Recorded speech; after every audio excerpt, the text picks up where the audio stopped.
Assalamualaikum warahmatullahi wabarakatuh. Perkenalkan, nama saya Juriati Rahman, kelas B Pendidikan Geografi. Baik, di sini saya akan menjelaskan tentang studi geografi regional dan pertumbuhan ekonomi regional secara spasial.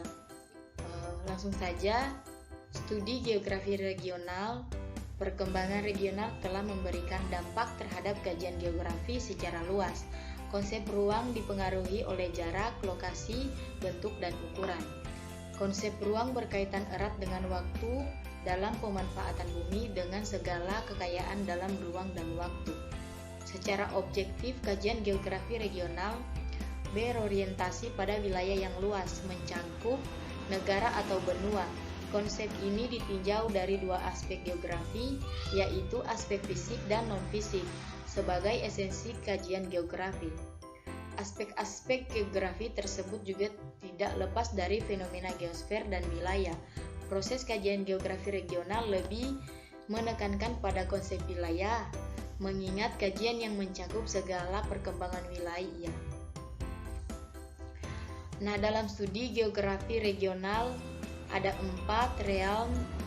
Menguraikan penentuan realm dalam kajian geografi regional berdasarkan kriteria keruangan. Yang pertama, realm geografi merupakan kesatuan keruangan yang ditempati manusia yang dibagi dalam sub-sub satuan keruangan yang lebih sempit. Kriteria yang digunakan adalah aspek fisik dan manusia sebagai ukurannya. Yang kedua, realm geografi merupakan hasil interaksi manusia dengan lingkungan alam sebagai interaksi fungsional yang ditandai dengan kenampakan wilayah pertanian, pertambangan, jembatan, desa, dan gunung sebagai wujud langka. Yang ketiga, realm geografi mencerminkan definisi komprehensif dan mencangkup pengelompokan manusia yang tinggal di bumi. Yang keempat, realm geografi bertemu membentuk zona transisi yang batas-batasnya tidak terlihat jelas sebagai tanda kotak. Kemudian pertumbuhan ekonomi regional secara spasial, di mana konsep ekonomi regional memberikan gambaran yang penting dalam studi geografi. Dan geografi regional akan memberikan proyeksi gambaran pertumbuhan ekonomi suatu wilayah. Perkembangan ilmu ekonomi dalam pengembangan wilayah regional memberikan dampak yang dapat dirasakan oleh masyarakat. Dan secara keruangan, pertumbuhan ekonomi merupakan dampak dari interaksi antar wilayah. Suatu wilayah tidak dapat berkembang tanpa adanya interaksi antar wilayah. Kebijakan pemerintah, teknologi dan informasi, pendidikan dan peran masyarakat. Wilayah pertumbuhan ekonomi yang mengalami interaksi dapat terjadi antara desa dan kota, antar provinsi, antar negara, bahkan antar benua. Dalam hal ini menunjukkan bahwa interaksi pertumbuhan ekonomi terjadi dari penggambaran dua wilayah yang saling membutuhkan dalam konteks keruangan. Baik, itulah penjelasan materi dari saya.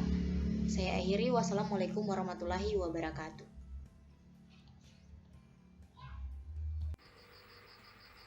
Assalamualaikum warahmatullahi wabarakatuh. Perkenalkan, nama saya Ica Saleh. Saya dari kelas B Pendidikan Geografi Angkatan 2019. Teori pertumbuhan ekonomi secara regional. Teori pertumbuhan ekonomi regional selalu menjadi perhatian dari pemerintah sebagai pemangku kebijakan. Kebijakan-kebijakan digunakan sebagai strategi dan tujuan memacu pertumbuhan ekonomi. Tujuannya agar tidak terjadi ketimpangan ekonomi dalam menyetarakan masyarakat. Pertumbuhan ekonomi membuat antar wilayah atau regional melakukan perlombaan untuk memicu kemakmuran masyarakatnya. Ada banyak teori pertumbuhan ekonomi yang dapat digunakan untuk mengukur kesejahteraan masyarakat uang tinggal di suatu wilayah, diantaranya sebagai berikut. A. Teori pertumbuhan ekonomi basis ekspor base modal. Model pertumbuhan ekonomi ini ditentukan berdasarkan keuntungan kompetitif yang dimiliki oleh daerah yang bersangkutan. Dalam hal ini, jika daerah tersebut dapat mendorong pertumbuhan sektor-sektor yang memiliki keuntungan kompetitif sebagai garis ekspor, maka pertumbuhan ekonomi akan meningkat. Peningkatan ekspor dari daerah yang bersangkutan memberikan dampak-dampak ganda atau multiplier effects pada perekonomian daerah. Pengukuran pertumbuhan ekonomi dalam teori basis ekonomi menggunakan teknik berikut. Yang pertama, produk domestik regional bruto atau PDRB. Produk domestik regional bruto atau PDRB merupakan indikator kondisi ekonomi suatu wilayah. Perhitungan PDRB yang ditimbulkan oleh suatu wilayah memerlukan pendekatan. Bentuk pendekatan perhitungan PDRB antara lain sebagai berikut. A. PDRB menurut pendekatan produksi. B.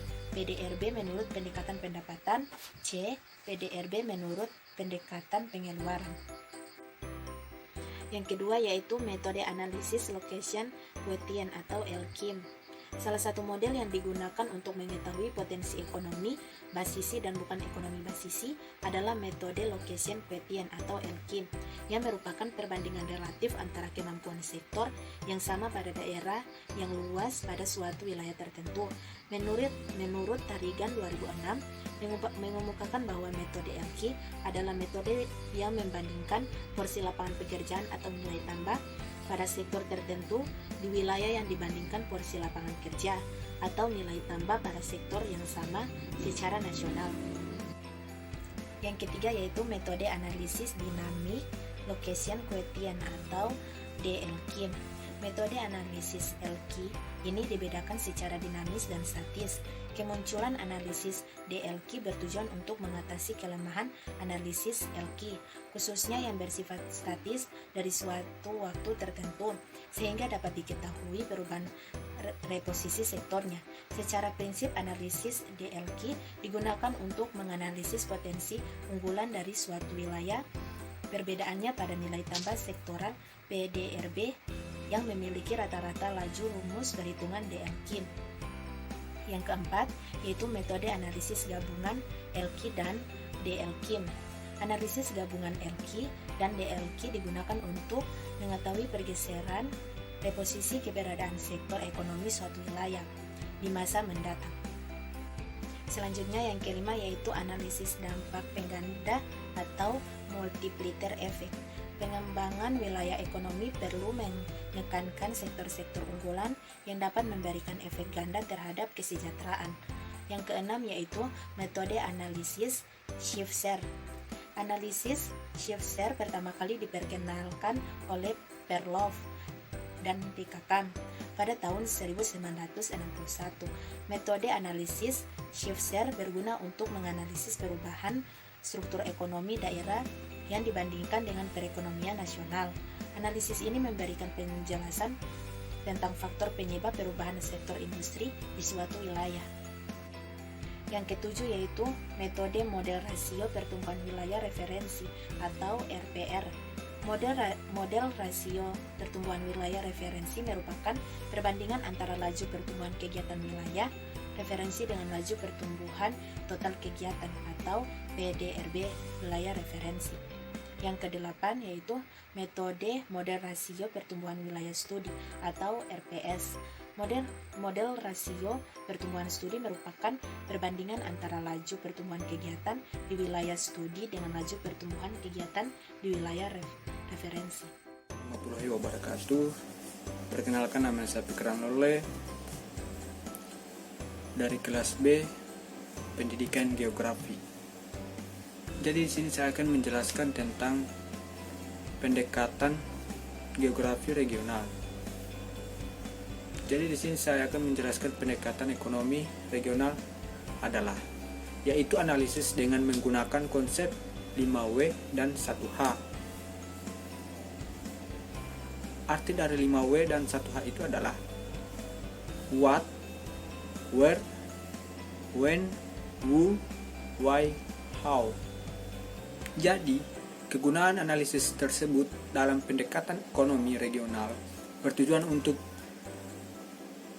pemerataan pembangunan antar wilayah, penetapan sektor unggulan, dan membuat interaksi antar wilayah. Baik, sedangkan penggunaan pendekatan ekonomi regional bertujuan untuk mengantisipasi permasalahan yang muncul sebagai dampak dari keempat aspek yang sering tumpang tindih. Sebagai contoh, wilayah pertumbuhan ekonomi sering tidak mengikuti batas-batas politik serta pengaruh sosial dan budaya. Terima kasih.